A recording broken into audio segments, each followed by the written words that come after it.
of all time. Look familiar. Okay. Let's dance.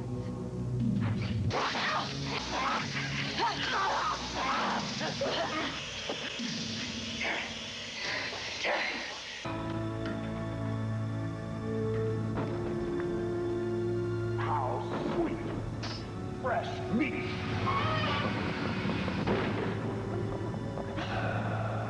Alice, wake up and get out. Alice, I'm so sorry. It was a mistake. I pulled you in. Alice, come to Daddy. Leave her alone, you son of a... Now, no one sleeps. No!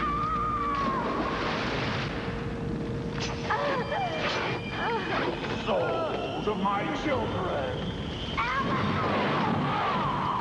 You'll need my power!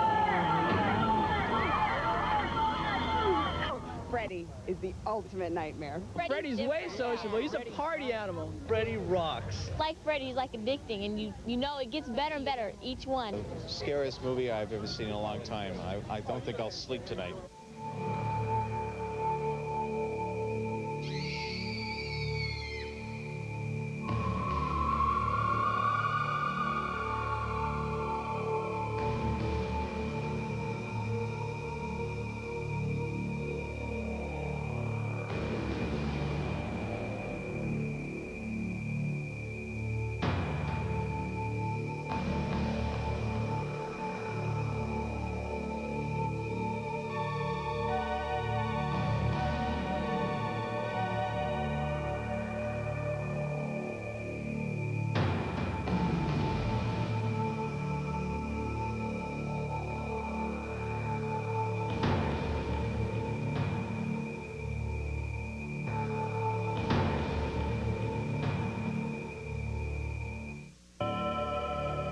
Elm Street, USA.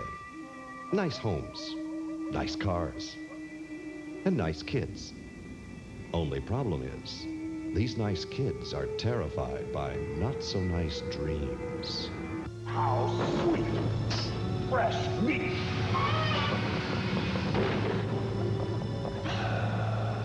Alice, wake up and get out! Alice, I'm so sorry. New Line Cinema once again wakes up the movie-going public with Nightmare on Elm Street 4, The Dream Master, the fourth installment of its successful series of films. We'll take you behind the scenes of this new nightmare film and let you meet the man responsible for the cause of chronic insomnia in teenagers, not only on Elm Street, but around the world, Freddy Krueger. Why don't you, reach up and touch someone?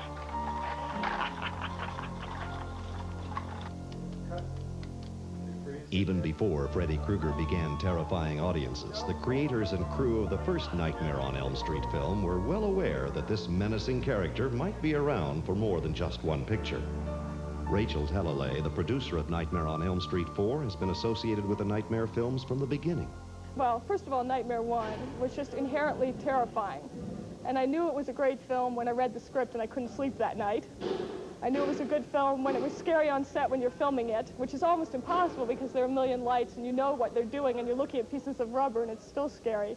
And when I saw the first cut of it, it was really scary. And when you've been there every day shooting it, you know how they did everything, and it was still scary. And it still scares me today. The man responsible for creating the character of Freddy Krueger, in addition to writing and directing the first Nightmare on Elm Street film, was Wes Craven. Craven, known for directing the cult horror classics The Hills Have Eyes and Last House on the Left, believed that creating Freddy Krueger, a man who didn't care about himself, let alone his victims, would be worth a scream or two, either awake or asleep. With Freddy, it was that you can't get around him. He can stretch out his arms forever, and there were things that he did that were quite disgusting, but it was to show that he had no concern about his own well-being. The moment when he slices himself open. Watch this.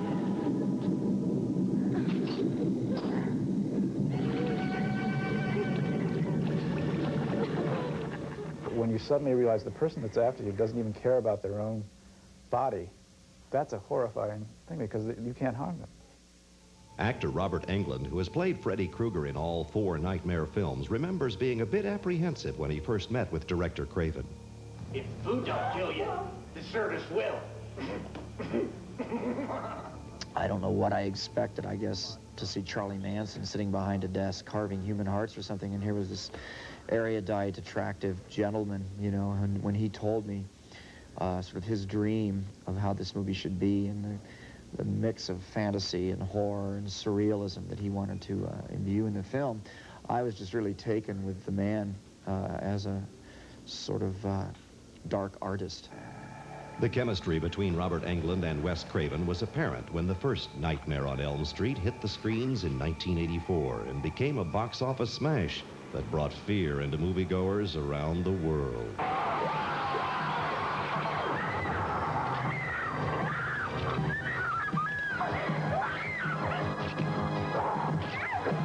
But who is Freddy Krueger? And why is he wreaking havoc on the Elm Street teenagers? You want to know who Fred Krueger was? He was a filthy child murderer who killed at least 20 kids in the neighborhood. Kids we all knew. Did they put him away? Oh, the lawyers got fat and the judge got famous, but somebody forgot to sign the search warrant in the right place, and Krueger was free just like that. What did you do, Mother? A bunch of us parents tracked him down after they let him out. We found him in an old abandoned boiler room where he used to take his kids. Go on. We took gasoline. We poured it all around the place and made a trail of it out the door. Then lit the whole thing up and watched it burn. But he can't get you now. He's dead, honey, because Mommy killed him. But surprise, thanks to box office receipts totaling over $23 million, Krueger returned in Nightmare on Elm Street 2, Freddy's Revenge.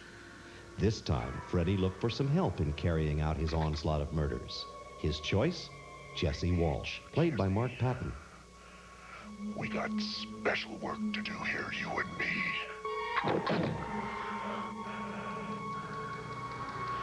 You've got the body. I've got the brain.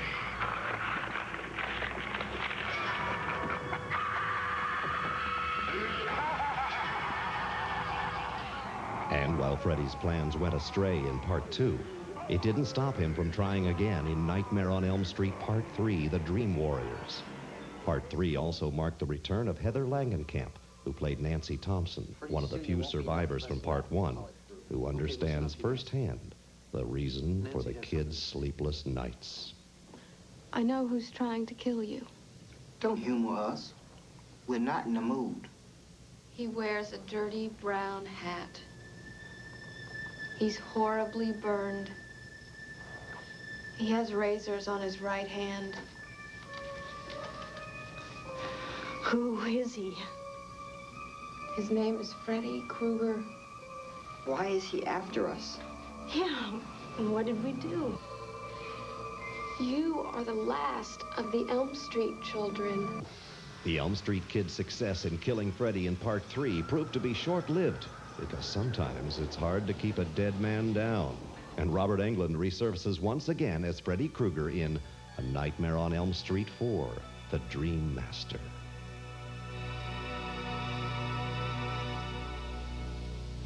You shouldn't have buried me. I'm not dead. The Freddy Krueger phenomenon is hard to explain. His picture can be found on albums, T-shirts, and other Freddy Krueger memorabilia. Wes Craven has his own theory as to why Freddy is so popular. You are all my children now. I think what happens, it's almost like the hostage situation, the classic situation in a hostage situation, I'm told, is that at a certain point, the person who is the hostage will flip and try to make friends with the captor. You know, that's the best way to deal with it psychically. And I think that's what kids have done with Freddy. He was so compellingly frightening that in order to contain him and deal with him, they've made friends with him. Certainly one of the reasons for Freddy's success has to be the unusual sense of humor that is wrapped into this monstrous character. This is it, Jennifer. Your big break in TV. The prime time! Wanna suck the face? No. Krueger! Well, it ain't Dr. Seuss. Welcome to Wonderland, Alice. One thing that is no laughing matter is the horrifying face of Mr. Krueger. Robert Englund, minus the famous makeup, talked about the original concept of Freddy's look. When it was originally designed, David Miller, on the original design in part 1, worked on it. We wanted just half of the face destroyed by burn tissue. And then the powers to be at New Line and Wes Craven, they felt that it should be the whole face. But we wanted a melted look, and we wanted a bit of evocation of a witch. And there's an old 40s paperback book, The Shadow, Who Knows What Evil Lurks in the Heart of Men. And we based some of it on that look a little bit. The original makeup design by Dennis Miller and modified by Kevin Yeager was applied to Englund in Nightmare 4 by Howard Berger, whose toughest challenge was in trying to keep Robert still for the 3-hour process. The first thing I do is to get Robert in here and get him to sit still. That's the hardest part of the makeup. He's really wonderful to work with. He's so much fun, and he's so patient every day to have that makeup on. His head is totally covered. There's none of his real skin showing at all, anywhere.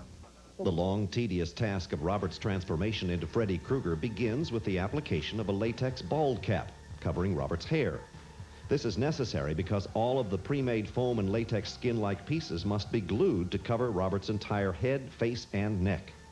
The process works like a jigsaw puzzle. To create that puzzle, Robert has to have his entire head cast in plaster, which is then used to create the various pieces. It's a rubber called foam latex. And there's 5 different chemicals that have to be mixed up in like a mix master. And we inject it into these molds. And what Kevin did is he sculpted each piece and took plaster negatives off the clay sculptures and puts foam in them and put Robert's positive of whatever, let's say his forehead, into the negative plaster mold and bake it at like 3.5 hours at 200 degrees. And we pop them out. They're all the pieces are pre-painted, which means they're painted back at the studio, and I bring them to set every day. Howard Berger's next step is to apply the first piece of the puzzle, which is the back portion of the head and neck.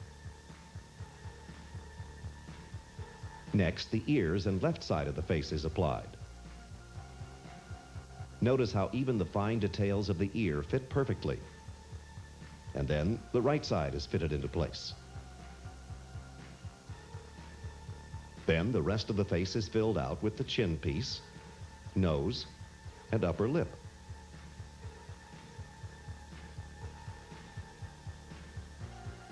And the final piece, the forehead.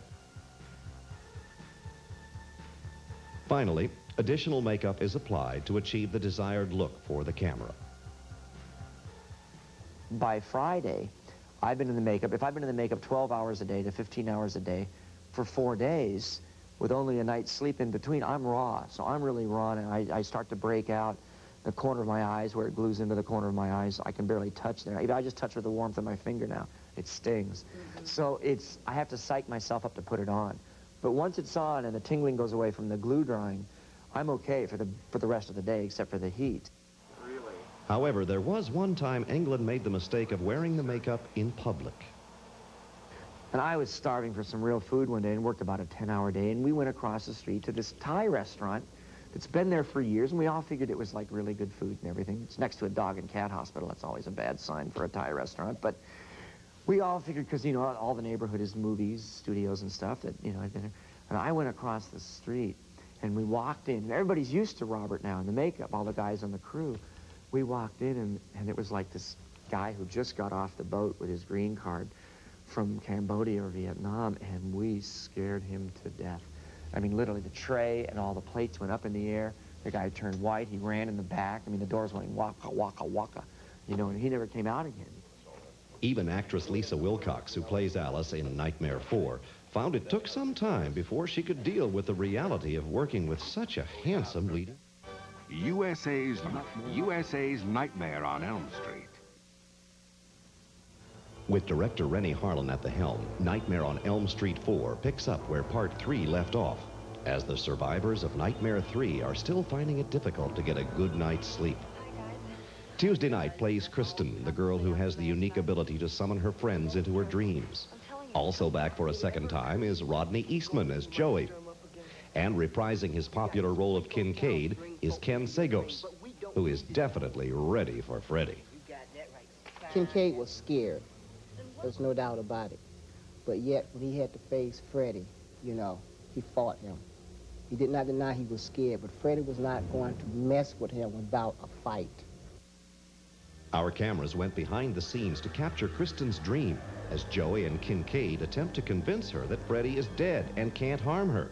But we know differently, because when this pipe is opened, Kincaid's dog, who also was pulled into the dream, is not quite the friendly canine they remember.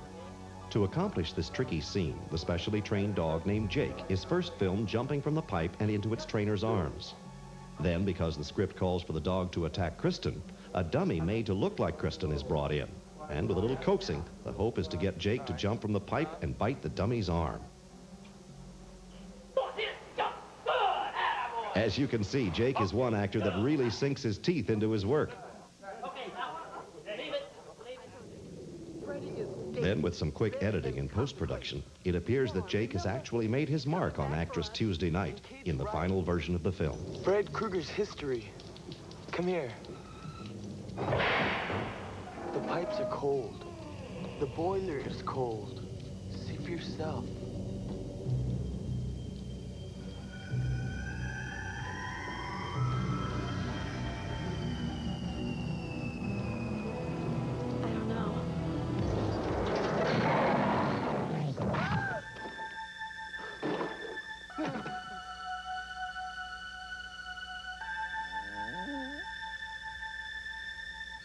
While Kristen suffers a nasty dog bite, the fate for Kincaid proves to be a lot worse when he finds himself in the middle of a junkyard.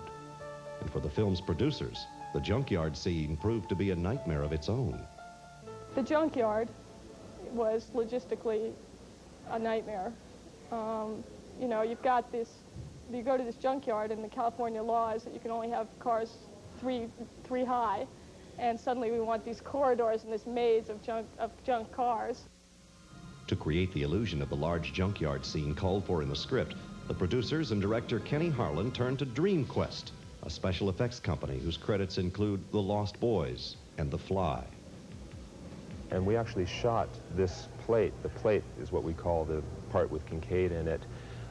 The night that they were all shooting Kincaid for some other shots, we went off to the side, found a dirt patch because that's all we needed, put Kincaid down on the ground there, built a little tower above him, and put some shadows on the ground to imitate cars actually being there. Next, using a crew of 7 people, nearly 1,000 miniature cars were built over a 2.5-week period. Then Justin and his crew created a spot where Kincaid would stand for the camera to pull back from, revealing the masses of cars. Kincaid has he was running down this pathway here, and Freddy has thrown all these cars in his way and trapped him in this pit. So we really it was pre-dictated as to where we were going to pull out from. It was going to be this pit that Kincaid was trapped in. In terms of the overall model, basically what we tried to do was do something that would sort of technically fit into our plan. So we pretty much centered this and then built our model around it. So that's pretty much it. This is where Kincaid stands, is right in here, and the camera just pulls pretty much straight back from there. To achieve the effect that Kincaid is actually in a world full of cars, the previously shot film of the miniature cars is projected into an open space of this painting of even smaller cars. So what we did is we projected the image that we were going to match to inside here. We then had the rest of this glass. This is all on glass, this painting. We had the rest of this glass to work with. Ken Allen went in and painted the rest of the image that was combined with what went into here. Then what we did is we had a camera then that just pulled back from here, and it appeared as though we were continuing to pull back from the previous shot. The creation of this spectacular visual effect for which the Nightmare films are famous finally comes together with all 3 elements combined. Kincaid screaming in the actual junkyard, the model car miniatures, and finally, the painting of the world full of cars. Overseeing all of the special effects in the picture is director Rennie Harlan. Harlan, who had a taste of directing horror films with the movie Prison, looked forward to making his contribution to the Nightmare series. I saw the first Nightmare movie I saw in London a few years ago, and I didn't know what to expect when I went to see it, and I loved it. I thought it was like a art horror film, and I saw every one of the Nightmare movies, and when it was proposed to me that I could direct one of them, I was very excited and felt that it'll be a great challenge. And producer Rachel Talalay was excited about the overall look Rennie Harlan could give a Nightmare on Elm Street film. What I was really looking for in Nightmare 4 was somebody who had a real visual style. All the other films look fine, but they don't have an extra visual style. And when I saw Prison, Rennie's just got an incredible visual style. And what we're getting in this film is a much better looking film, much more camera movement, much more excitement. And that's what we thought we could give to this project that the other ones didn't have. And Robert Englund's previous experience on Nightmare films was helpful to the young director. Working with Robert Englund is really great because he is very familiar with the whole series. He can help me a lot by telling what they did earlier and what worked, what didn't seem to work. And there's like a set of Freddy rules in a way. There's like Freddy's own reality where you have to sort of draw from. And working with Robert is really great. He's really professional. He's very patient. Sometimes he has to spend 15 hours in the makeup.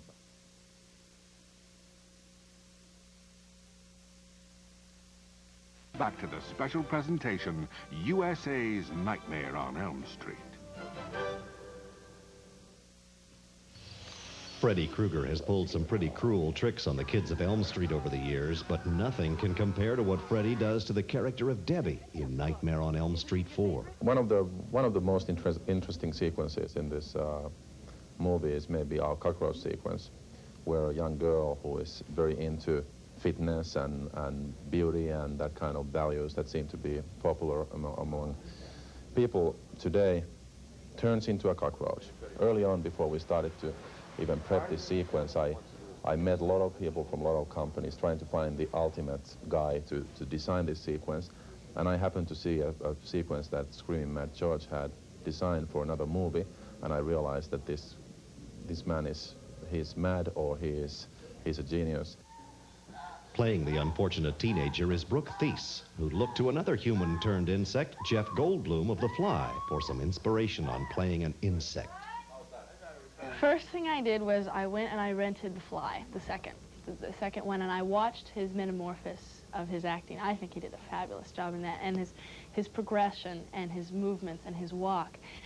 But as I was doing the cockroach, I found that my part was different because it was almost like he was becoming this thing, and he was a part of it. Even though in the beginning when I had the arms, I felt that Debbie really wasn't a part of it yet, and she didn't want these things on her. The man responsible for creating the transition of pretty Brooke Thies into a cockroach was Screaming Mad George, whose work can be seen in such films as Poltergeist 2 and Big Trouble in Little China. For George, the process of designing the roach transformation began with the not-so-pleasant study of the little creatures up close and personal. So we had, like, we got a bunch of cockroaches in the roach motels, and we really inspecting was this close, and it was so gross. I mean, I'm not really cockroach fan, and but it was really interesting insect study. But I mean, it's the art of something, that recreating something so realistic that people get nauseated.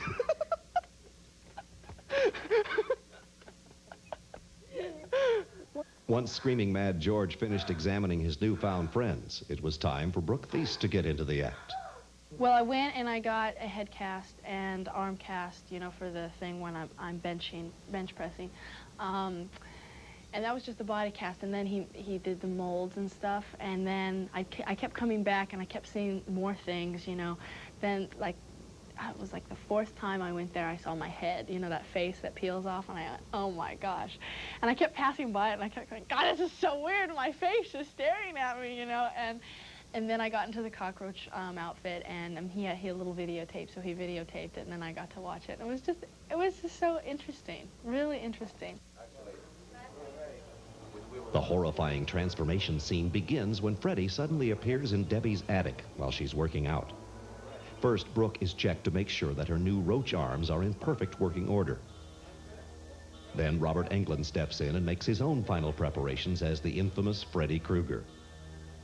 Director of photography Steve Fierberg takes a last look, and then cameras roll.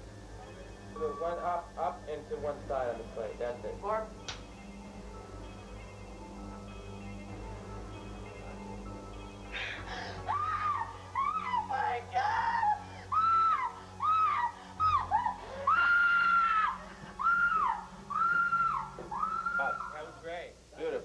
For the next phase in filming this scene, Englund must throw the barbells into a mirror strategically placed next to the camera. Not an easy shot for Englund, and not a safe place to be if you're the cameraman. So with the cameras rolling, Englund gives it his best shot. Mission accomplished, and the roach transformation is well on its way to making this scene a good claim for insecticide.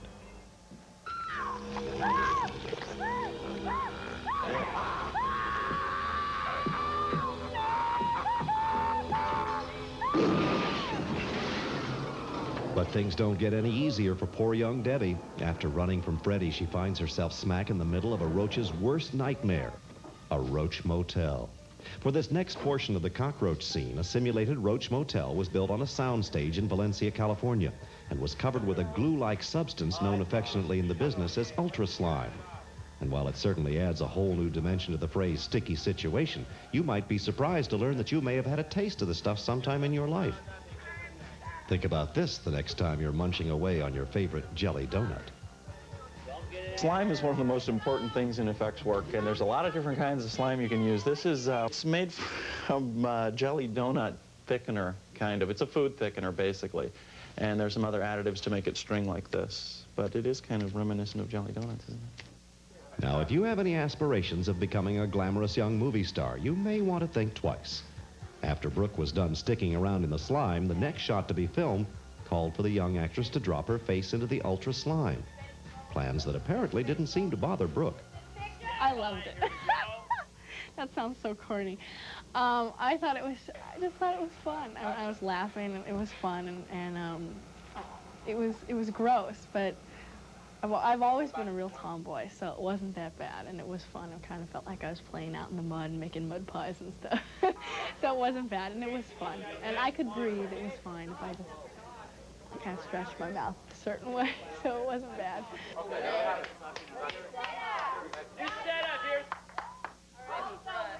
The next shot in this scene finds Debbie trapped inside the Roach Motel with a victorious Freddy Krueger peering in. To accomplish this visual effect, the crew placed a rear projection screen just outside an opening on the set. Close-up footage of Freddy's eye, which was filmed earlier, is then projected on the screen behind Debbie, giving the illusion Freddy is watching. And then there is Brooke's mechanical co-star in the scene, yet another creation from Screaming Mad George. For this puppet roach, because of the insect look, we thought regular latex wouldn't look as good as something like really, you know, kind of stiff and shiny look. And we decided, yeah, let's make a vacuum foam, which is plastic, you know, sheet or acetate, heat it up and then go over some stone mold, so it gives that shape. So, and that's a clear, and we paint from behind, so it becomes like really look like an insect shell, and we, you know, segmented it, and then we have a rubber inside, so it gets, you know, soft in the inside and then really hard in the outside. Then it's time for Brooke to step into the full roach costume. Black makeup is then added so Brooke's face will not be seen under the head of the cockroach. A few more roach parts are added. More ultra slime is added to the floor. And Brooke does her best to get comfortable in a rather unusual situation. It was uncomfortable, but it wasn't as bad as I thought it was going to be, because I found a position that was real comfortable. And, you know, when he said action, I did my thing, and then I went back down. The only thing that really hurt was my neck and pushing up, because on the slippery stuff, I had no control. Well, that's the only part I didn't like about it, that I couldn't turn around. You know how the cockroach turns around and sees the eye? Well, I'm like, that's all I can move. I can't do any more. Only through the efforts of the actors, Screaming Mad George, and the rest of the crew working as a team could this memorable special effects sequence come to life, as we see in this final version of the film.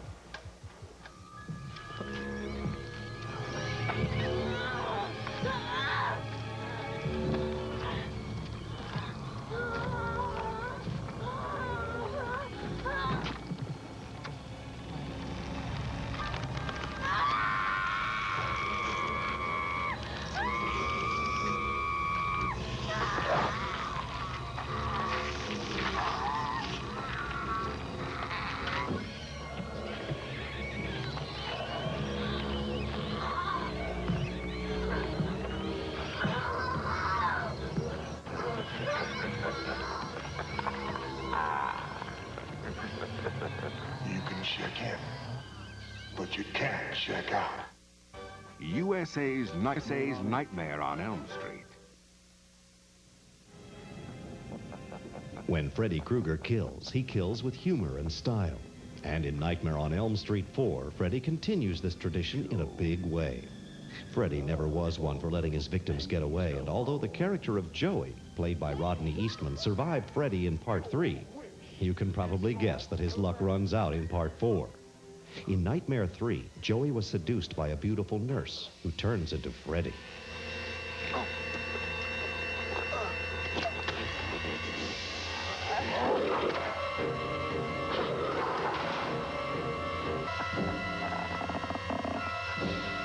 What's wrong, Joey? Feeling tongue-tied? In A Nightmare on Elm Street 4, another beautiful woman seduces Joey. This time, it's the poster girl of his dreams that comes to life. To create the illusion that poster girl Hope Marie Carlton has turned into Freddy, a diving tank was built to allow the actors to work underwater and to create the image that they've appeared inside the mattress of Joey's waterbed.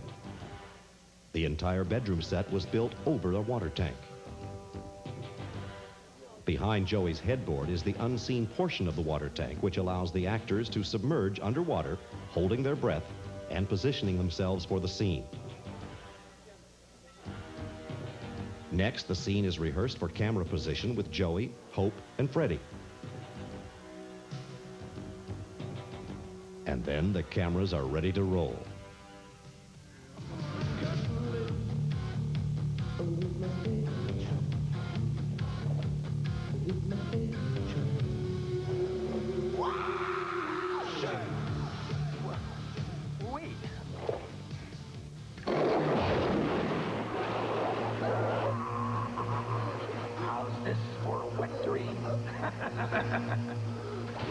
Because the Nightmare on Elm Street films feature one spectacular special effect after another, the producers have learned how to film these elaborate effects in a cost-effective manner. Special effects are very difficult. And the key to doing this inexpensively, why we can do these films inexpensively and most people can't, is because we run units that just do the things that take 6 hours. You want to do a makeup effect and it takes 6 hours. You can't have a whole crew standing around.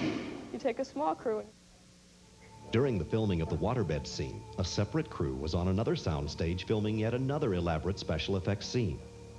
This time, the unlucky victim is Sheila, played by Toy Newkirk. Sheila has made the mistake of dozing off during a physics exam, which has allowed Freddy the chance to take her life. After some initial shots of Toy and the other actors in the scene are shot, the special effects crew gets to work. The scene calls for a mechanical arm to break through Sheila's desk and grab her while she's taking a test in the classroom. The mechanical arm is controlled by a crew member situated below Sheila's desk and out of camera range. It's extremely important for both the mechanical arm operator and Toy to understand how the scene will be played out. And with the help of Justin Clarenbeck of DreamQuest, the scene is rehearsed. That's right. There you go. Now not on the rotating part. Yeah, okay. Now pull down. Okay. Okay, now you're violent. Now, the whole time. Don't... Rehearsal is complete, and cameras begin to roll. This is definitely one scene that will not only grab Sheila, but moviegoers as well. Paper. All right, and break through the ice. And, okay, struggle. Okay, and out, up. Okay, and now, get her face. All right, and a little camera left. Okay, down, pull down, go down, go down, go down, go down. Okay, back up. Back up, okay, and push him away. Push him down, struggle, struggle, struggle, down, down, down, down, down, down, down, pull out. Okay.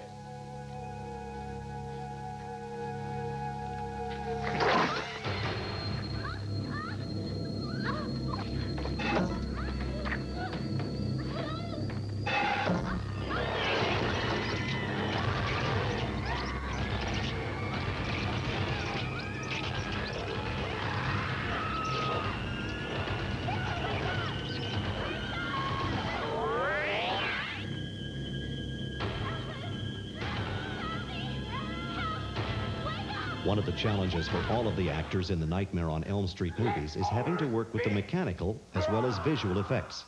For Lisa Wilcox, the biggest challenge in appearing in a nightmare film was reacting to frightening objects that weren't really there. A lot of the special effects have a personality, and you have to react to that personality. Even though it's not a human being, you have to react to that thing. I mean, there's a thing with the pizzas, and it was little faces, okay, and they're supposed to be my friends who died, and they're the little screaming faces, and I'm going, okay, this is the yes, okay, and react to this little head that's screaming and so that's hard. One thing that helped Lisa on her first feature film was director Rennie Harlan, who was always there to guide the actress through her demanding scenes. He's very aware of everything going on around him, and he reacts to it and responds appropriately. And it's really nice to see that, because there are directors, this is my first feature, but doing other projects, there are directors who don't say boo to you.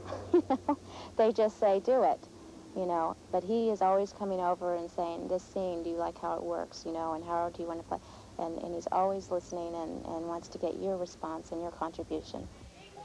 For director Harlan, his toughest challenge came when trying to bring all of the special effects elements together for the final battle between Alice and Freddy. I think the most challenging sequence is our final church sequence. That's going to involve a lot of makeup effects and mechanical effects and optical effects and stunts, and it's going to take a couple of weeks to shoot, and involves 3 units and a lot of collaboration from different people, and that's very hard to coordinate, but I think that sequence is also going to be very interesting. To create the dazzling array of special effects called for in this scene, the producers turned to Steve Johnson, whose amazing work can be seen in such films as Ghostbusters and The Howling. What it is it's the end sequence. They wanted it to be the most spectacular makeup effect sequence in this film. And they wanted to really give Freddy finally a real death. In the other ones, he's just kind of poofed away in a puff of light. And they wanted to really let all of the people that he'd killed really get a chance to get back at him and beat the hell out of him this time. So we just carefully and cleverly planned it out so that the basic trick to the thing is intercutting between an oversized prop that stood about 20 feet tall of Freddy and small-sized props. And with some strange tricks like Dutch angles and a lot of smoke and moving cameras, hopefully we'll fool the audience and they'll never know the difference between the two. Killing Freddy Krueger, as you might imagine, is no easy task. And to pull it off, Johnson had to use several carefully thought-out devices. The nature of this thing was basically that all of the souls that are left from all of the victims Freddy's ever killed throughout his life and death are getting back at him by punching their way back out of him. Not in a bloody sense, but they're stretching through the membrane of his skin in almost a magical sense that they're growing out of him. It looks as though there's arms growing out of him, heads and torsos growing out of him, and beginning to rip him apart as much as they can. To create this illusion, Robert Englund was first placed into a body rig. Freddy himself fits into it something like this, and his arm goes through the sweater of the dummy, and that way it blends off onto his neck. You get his real head and his real arm, so he can do all the motivating. And then we can do anything we want, since this is a dummy back here, and you can see it's fairly well hollow. We have plenty of room to get as many as 12 puppeteers back here to do what we need to do. Next, Steve used one of his favorite special effects to simulate arms breaking out of Freddy's body. What this rig was for is actually one of the funnier effects we did for the film. I got a real kick out of it. The camera basically was angled, composed in such a way so that you did not see these tubes coming out of the back. The operator here was bent below so that you didn't see that he was there. It was just shot like this. So what you see is you see an arm with Freddy's sweater over this, with a hole cut in the back so this real arm can come through. It just looks like you're seeing a shot of Freddy from here. And you get all the life and motion of a real hand there, if you want to demonstrate the real hand there. Then, anyway, what we did is, from off camera, we shoved, this is maybe not going to work very well now because it's kind of old, but we shoved these arms out. And they reach for his wrist like this. There's another one down here. Move your arm a little bit, though. So 2 arms grow out of his bicep here in a real quick cut and lock onto his wrist. And what happens from that point is to get the audience away from the feeling they're seeing an effect, we made this thing. What this did is Robert Englund actually wore this strapped to his arm. And then we tied these to his wrist like this. So then we can get away from just a small insert shot like this and see Robert walking around and struggling with these things, and they're jointed in the proper places so that it looks like he did a really good job with it. It's basically a mime routine. So when he moved his arm up and these things were attached, it looked like they were pushing his blade arm up towards his face to make him slash his own face with his blade.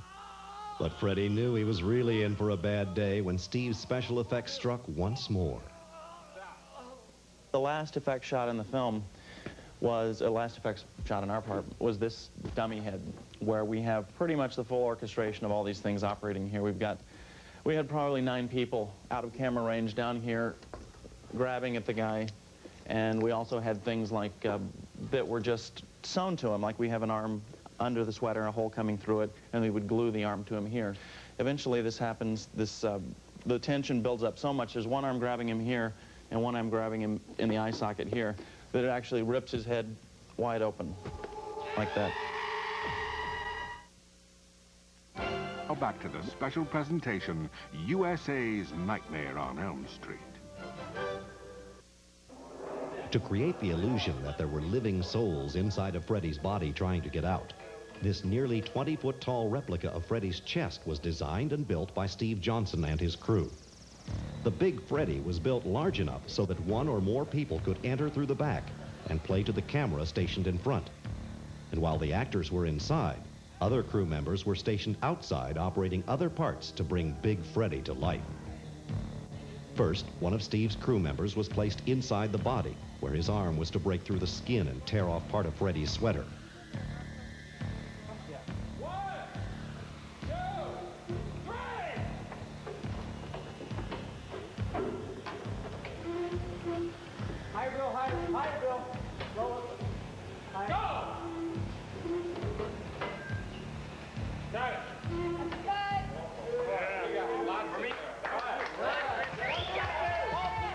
Once the hole is punched through the skin of Freddy's chest, it must be replaced many times throughout the day. The skin is made from dental dam, a highly flexible rubber latex material. This is a very large piece of the dental dam that we used to put over the giant Freddy's chest, and then we had actors inside the chest stretching their way out of it. When we shot it, we had them wearing really, really theatrical makeup to kind of match this kind of look. For a couple of different reasons. I'm always afraid that big props always look like big props to me. So we, in this instance, obviously made the little ones look as realistic as possible, but we tried to make the big ones look fake, even in their movements. So we painted them really theatrically, stretched this stuff over them, and this is kind of how it worked.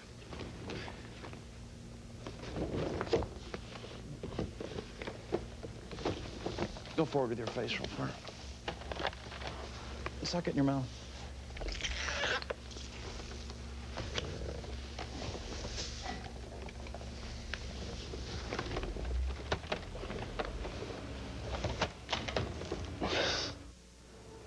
Three actors made to look like the dead victims trapped within Freddy's body are given final touch-ups before entering the oversized replica.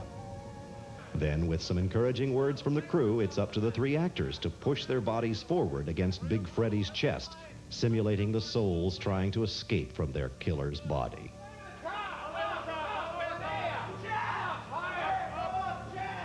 A job well done. And all of the effects created by Steve Johnson and his crew combined to make this climactic scene perhaps the most memorable of all the Nightmare films. But could this really be the end of Freddy Krueger? Could the teenagers of Elm Street finally be able to get some rest? As you lay your head on your pillow tonight, remember, in the movies, no one has to die. And Freddy Krueger may be alive and well and waiting for you in dreamland. This is Bill Barry. Good night and pleasant dreams. Keep watching USA, America's favorite cable network. Tonight at 7, will Zeus the Human Wrecking Ball demolish the Hulkster? Will Macho Man Randy Savage butcher Brutus Beefcake? Catch all the action on the WWF Primetime SummerSlam Countdown. Tonight at 10, Mike and Chris bag a hitman, hot on the tail of a bag lady, on an all-new episode of Diamonds. And Wednesday at 9, her high school reunion took her all the way back to high school. Kathleen Turner and Nicolas Cage star in Francis Ford Coppola's Peggy Sue Got Married on the USA Movie. Now, Stay tuned as Jessica takes on Tinseltown on Murder, She Wrote, next on USA.